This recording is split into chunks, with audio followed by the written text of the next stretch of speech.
ปาดตัวคอยคำลงแรงพี่น้องตะเวนตกดินแล้วจ้าโอ้ที่เห็นเป็นไอโคโนโคโนบ่แม่นหมอกเด้อจ้ะพี่น้องขี้ฝุ่นจ้ะโพดโพมักโมมักแตงกราบสบายดีตอนค่ำๆจ้ะพี่น้องจ้าสบายดีเบิดสุขสุขคนเด้อยินดีต้อนรับสู่ช่องแม่น้องบอยคือเก่าคือเดิมอุ้ยเพิ่นคือมางามแต่ถอยกลับมาอีกสักก่อนเอาต้นนี้คือได้3 ฟักสะเฮย3 ฟักมันกับบ่ใหญ่บอกต้นมันใหญ่พริกที่ลุงพรเอาลงมาปลูกไว้กับออกมากออกพ้นให้ได้กินเลยเด้อจะหลายต้นอยู่พูเลี้ยงไปทางอันแถวต้นอันข้าวโพดเราเอามาปลูกไว้ลงมาสวนตอนใกล้สิค่ำพี่น้องจ๋าชวนลุงพรมาเก็บผักกินกับลาบไก่บ้านจ้ะกินแต่ปิ้งแต่ย่างแต่ต่ำลายมื้อนี้กินลาบในจักบาทโอ้ยอ่อนซ้อนทั่วลิสงลุงพรได้งามคักเมื่อวานเล่าน้ำเขานี่แห้งกระสัดวู้เลยพี่น้องเอ้ยพูแต่มีอันนี้แหละที่หายแยงแน่นตัวลิสงนี่แหละเห็นงัวขาวเขายุ่งไปเท่าอีเทิงนะ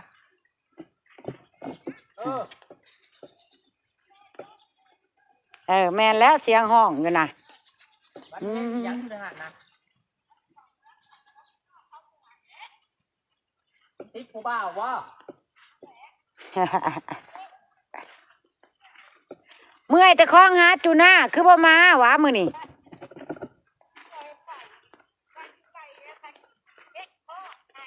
เออเอาอันนี้ก่อน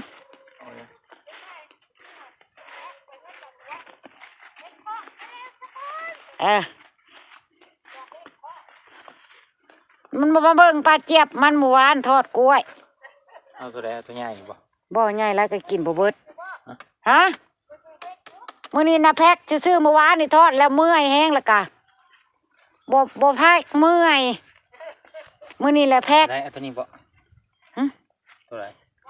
ต้นไหนพี่น้องป้าบัวจะเอาผักคอดไปกินป้าบัวจะเอาต้นใดดี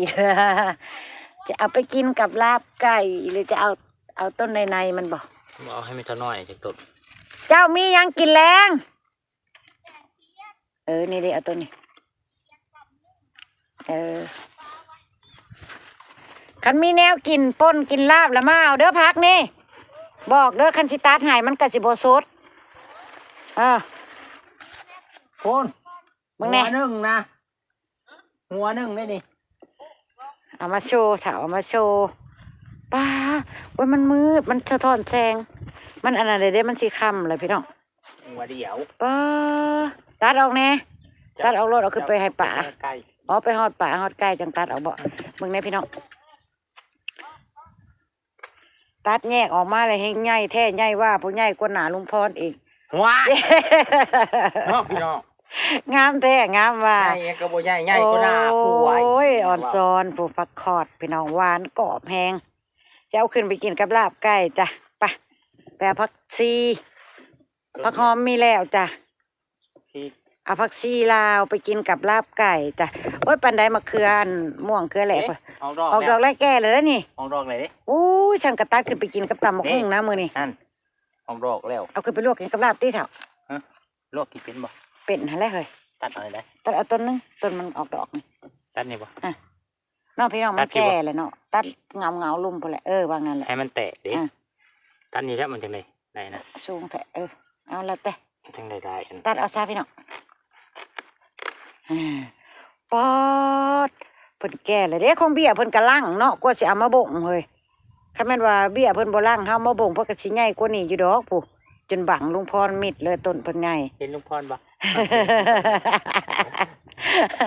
เอ้ยพ่อใหญ่พรดีพี่น้องปะกะบ่ได้ค่าได้ขายก็ได้กินนั่นนี่แหละเนาะพี่น้องยามจะเป็นดอกมาก ยามแต่งอยู่ครัวกินเฮาก็บ่ต้องซื้อผั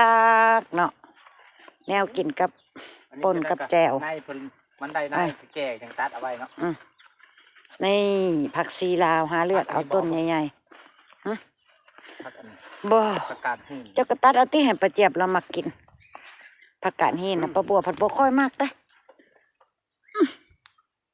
หาเลือกเอาต้นใหญ่มาในผักชีเนี่ยมื้อนี้มันจะขึ้นดอกแล้วนะไว้แท้อันนี้ผักชีน้อยได้นี่เนาะเอ้ยพี่น้องผักชีน้อยแน่ๆเลยเนี่ย หักเนาะมันจังบ่เปื้อน ผักหอมป้อมหวานน้ำลางเมื่อกี้นี่มึงเนี่ยคันว่าบ่มีแนวเห็ดเพิ่นเนาะเทียบเท่าตัวก้อนเลยเด้ความเพิ่นงามนะหาเลือกเอาเถอะพี่ต้นที่มันยืดขึ้นกูดูก็ได้กว่าหมูนะผักชีก็ตัดหากโลดมันจังล่างง่ายใส่กระตาโอ้ยเต็มกระตาลงพรเลยผักอันคอดต้นเดียวก็เต็มกระตาแล้วจ้ะเก็บผัก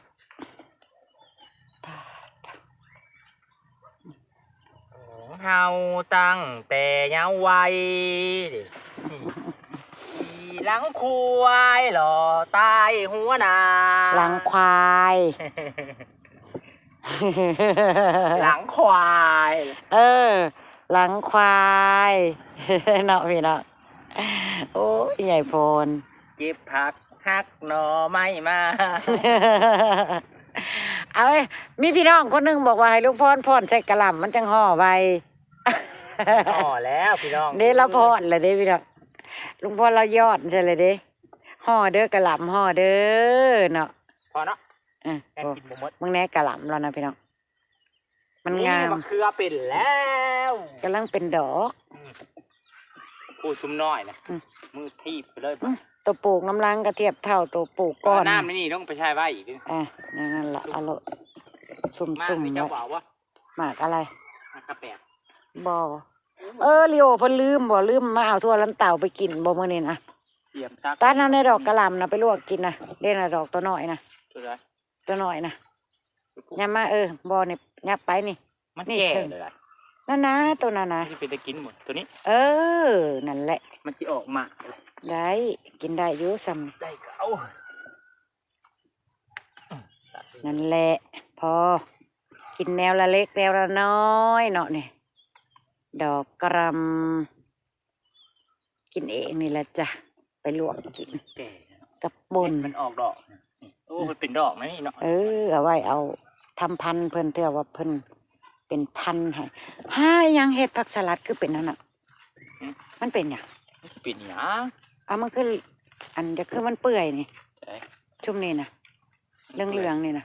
มันเปื่อยไปที16 แน่ลุงพรลอยใส่ปุ๋ยบ่จักนี่ ใช่แต่แค่ใช่กับเจ้าผู้ใด เบิ่งแน่ฟักทอง คอยฮดสะเดาเขาดิ ฟักทองปลาบัว ออกลูกแล้วจ้าพี่น้องแต่ลูกนี่คือสิบ่ได้น้อยๆเนาะนี่เพราะว่ามีอิหยังจอเพิ่นมีแนวเจาะแล้วนี่ตัวนี้ถือว่าบ่ได้แล้วนี่ โอ้มึงเล่นเนี่ยบ่มักน้ำเลยใช้น้ำลายบ่ได้เล่น ใส่น้ำมาได้ยุบลงเลย โอ้ยเอ้ย มักน้ำแห้ง เจ้าอย่าเอาน้ำข่าวเด้อตายถิ่มบ่ดีแล้วจะบ่ได้กินซะละละเถาเอ้ย คุณดิ ฮะ ได้กินอยู่แล้วบ่แล้วมันก็เฮาบ่ต้องเอาลงมันน้ำไป อืม นี่มันมักโน่นๆนี่ เห็นบ่ ไอ้กำลังขึ้นเนาะ โน่นแบบนั้นเอาบ่ผักหอมลาบ เอามันจะหอมมาจาก2-3ยอดหอมลาบนะ คือไปชอบอยู่หนองกินน้ำเนาะ ไปซ้อมอยู่น้อง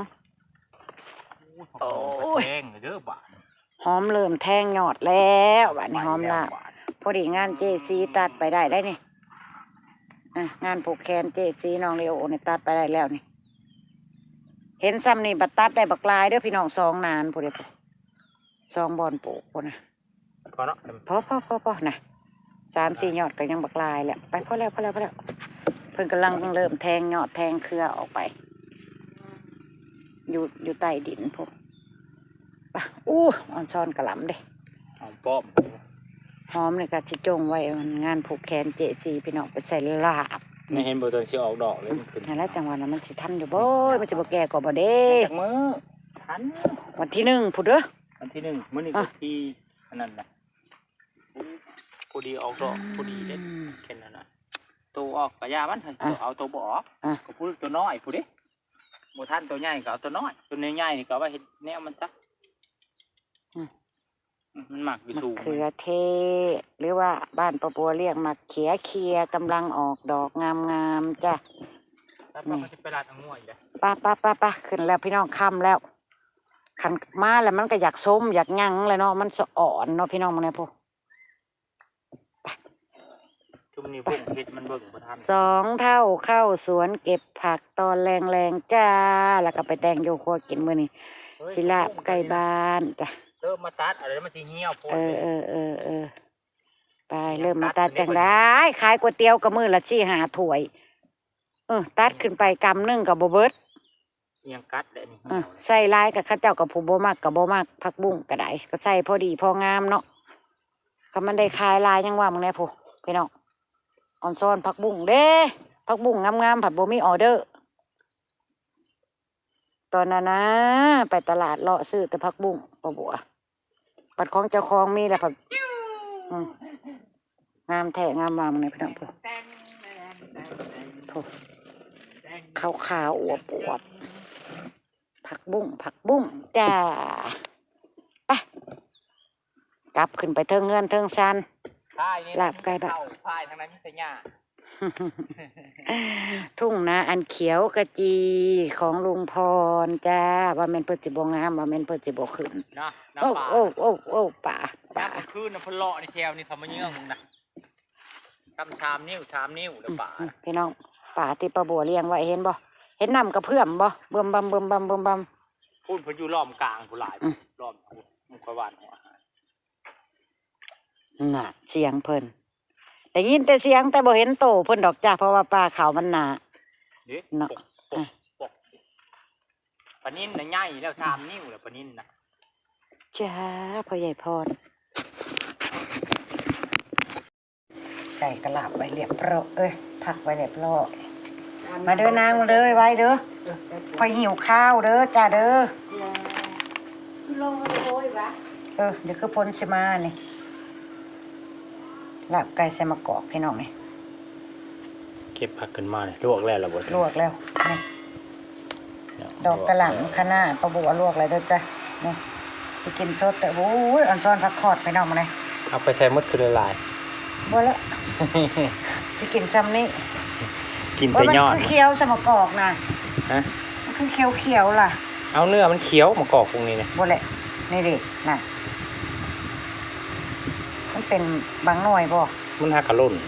มันเฮากะล่นบ่มันทันได้สุกอี หน่วย บ่ หน่วยเก่าน่ะก็เจ้าเว็บหมดแล้วมันล่นมานี่นะ โอ้ยเบิ่งไปเลือกเบิ่งนี่แป๊บนึง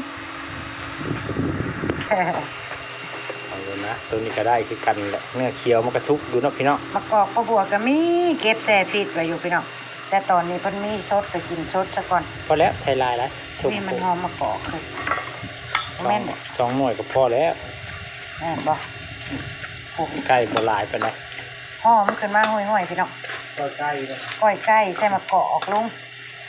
ก้อยหรือลาบนี่แหละปลาบัวใส่น้ำนิดนึงพี่น้องปลาบัวอยากกินน้ำจำน้ำนี่เอาเม็ดเพิ่นออกก่อนมันเกะกะขาวจนพูนเธอมะกอกเลยปรุงรสกันเลยเนาะขันลาบขันก้อยต้องขาดข้าวขั่วบ่ได้เด้ออาหารลาวๆเนี่ยลาบก้อยต้องใส่ข้าวคั่ว ลุงเอายังลุง เอายังลุงเอาเลยเด้อได้แล้วอ๋อใครอันนั้นใครเมื่อยลุงว่ะ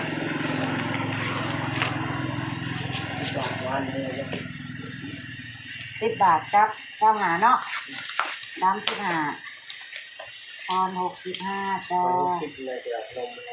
โอเคผักส่วนผักก็เดี๋ยวพอยแล้วพี่น้องเอ้ย บ่เฮ็ดเผ็ดเด้อบ่กินเผ็ดบ่ ใส่ ได้ ลายด้วยเผ็ดเป็นพริกเผ็ดอะไร กินเผ็ดบ่ได้เนาะ ตำก็ยังผ้า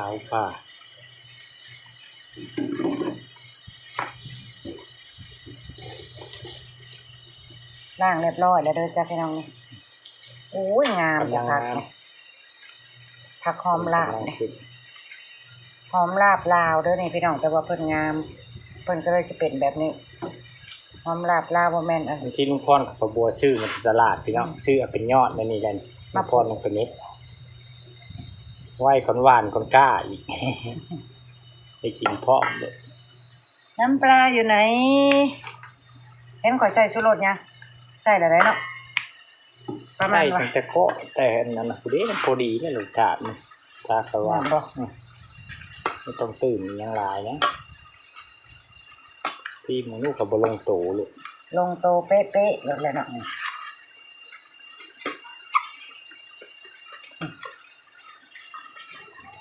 มาเด้อพี่น้องมาเด้อกินข้าวแรงน้ำปลาบัวลุงพรเด้อนี่ลาบไก่ใส่มะกอกนี่ลาบไก่หรือลาบพักละเน้นพักพี่น้องเน้นพักเอาซิมดูลุงซิมดูเอาซิมดูนะถ้ากินเองเองดอกเป็นยังไง ได้ละ ได้เลยมันบอกโอ้โหปรุงที่เดียวเป๊ะลุงพรว่าเป็นแนว แนวเนื้อเพิ่นเฮาก็มักเรียบร้อยเลยเพิ่นเฮาต้องปิ้งนะพี่น้อง ยังไงครับ เสร็จเรียบร้อย ใส่จานก่อนเด้อจ้ะมาจ้ะ ใส่จานลงไป โอ้ย บ่หมดดอกอันทำนี่ก็ได้ โอ้เบิร์ดครอบครัวปะบัวนะ 3 คน4 คนน่ะ ว่าแม่นหน่อยๆเด้อลากออกมาแล้ว ขนาดเอิกเดียวนี่เนาะ เอิกเดียวยังหลายปานนี้กินกับผักกับหยัง มาพี่น้องมาพี่น้องมาอุ้ยก็ไม่เฮ็ดกีดหรอกแกเอ้ย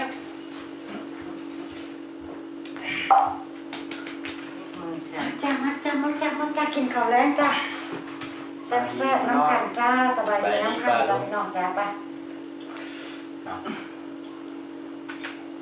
กินเลยลงมือ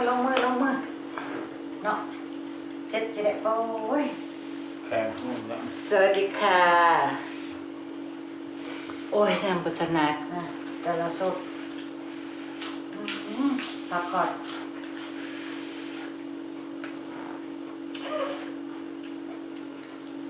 เห็นพักในชวนงามก็เลยอยากกินลาบพี่น้องลาบอะไร หมู ลาบไก่ตีแบบนี้จะลาบไก่กับผักชีลาวกับลวกผักคะน้าต้นแรกในสวนไม่เก็บมากินลองดูเต็มหมดด้วยแล้ว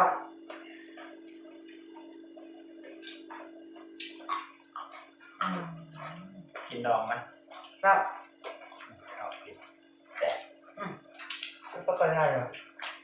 กินมะนาวเลย ลืมลงไปเอามาปอกซื้อเร็วกินกับตับมาเว้นขนาดปอกกินสดๆแค่แล้ว คมๆว่า ตอนนั้นน้ำแข็งมันกรอบหมูมะนาว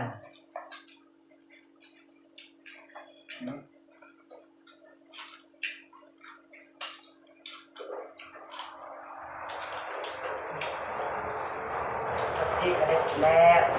ต้องซื้อแล้ว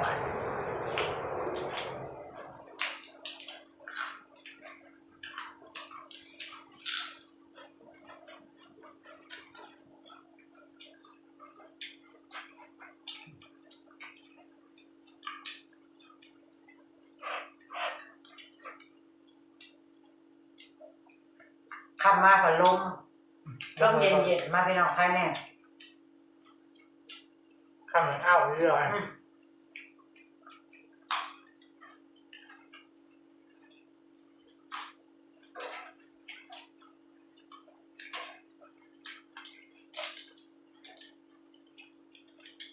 แพ็คเสร็จเรียบร้อยเอาเดินเจ็บเมื่อนี้ก็ได้ ๆจะ ก็อีกปิดหนึ่ง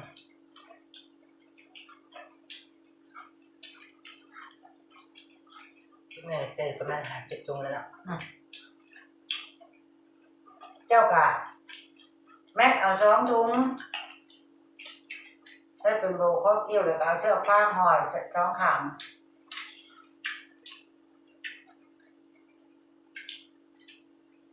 ไรต้นมือกับเจสีได้เป็นกับแก้ว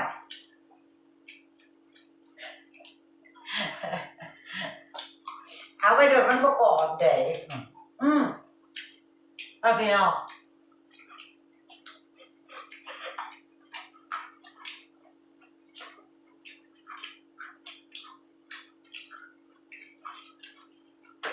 ตัวแรกก็ประกอบก็แล้ว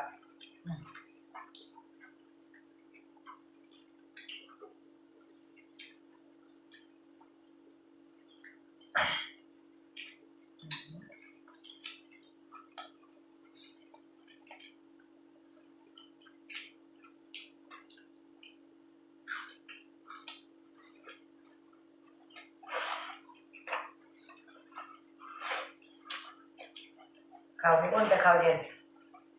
แล้วเขาบอกว่าค่อยกินเขากัน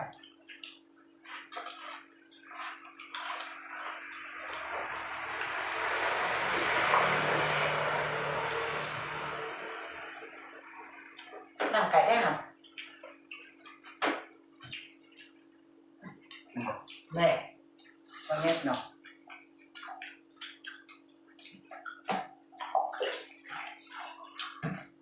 แค่บอลดอกกระดาษ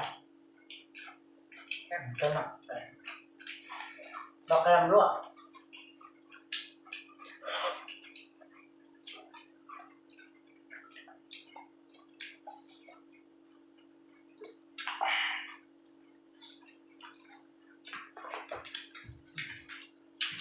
ปักคอย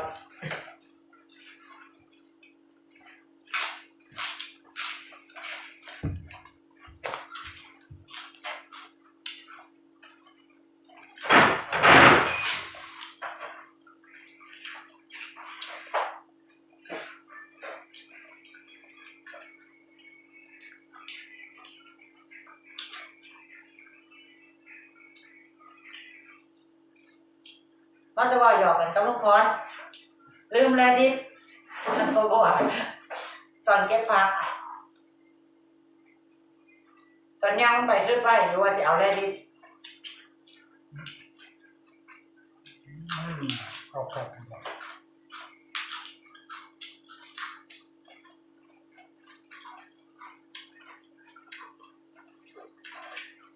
แต่ว่าคุณมาจบละฮะแต่ว่าแค่ยังคุณมาตอบก็ไม่ยังไงเราเรียนว่าบ่ขายเครื่องแล้ว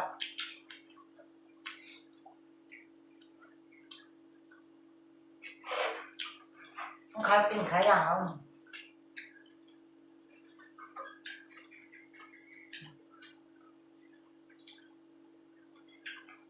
ปิดแล้วไปเนาะ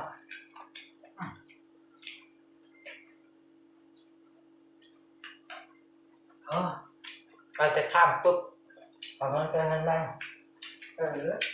ดอกนั่นแหละ ดอกแมงดีบ่ปึ๊บ แสดงว่ามันงามแซ่บเลย